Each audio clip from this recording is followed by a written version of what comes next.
Hi ice loan recess apply பண்ணிட்டாங்களா? வாங்க பார்க்கலாமா? இங்கே பாருங்கள், நீங்கள் நம்ப மாட்டீங்க. ஏன்னா பாருங்கள், இங்கே பாருங்கள், இதுதானே இப்படி காமிக்கிறா. இதை டச் பண்ணிங்கன்னு வச்சுக்கோங்க, டவுன்லோட் காமிக்கும். நீங்கள் டவுன்லோட் கொடுத்தீங்கன்னு வச்சுக்கோங்க, அது ரொம்ப டவுன்லோட்டாகவே ஆக மாட்டேங்குதே.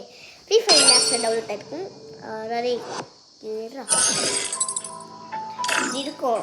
இதை நீங்கள் டச் பண்ணிட்டு லோனிஸை டச் பண்ணிட்டீங்கன்னு வச்சுக்கோங்க, இந்த மாதிரி உங்களுக்கு மேட்ச் காமிக்கும். சரியா? இந்த மாதிரி மேட்ச் காமிச்சு தொட்டிங்கன்னு வச்சுக்கோங்க, நம்ம மேட்ச்குள்ளே போயிட்டு இந்த மாதிரி வரும். சரியா? இதில் உங்களுக்கு என்ன கேரக்டர் வேணுமோ இல்லைடா நீங்கள் எடுத்துக்கலாம். எனக்கு இப்போ இந்த கேரக்டர்னு வச்சுக்கிட்டு நான் எடுத்துக்கிட்டேன். பார்த்தீங்களா? Thank you, bye. Like and subscribe பண்ணிடுங்க. பாய்.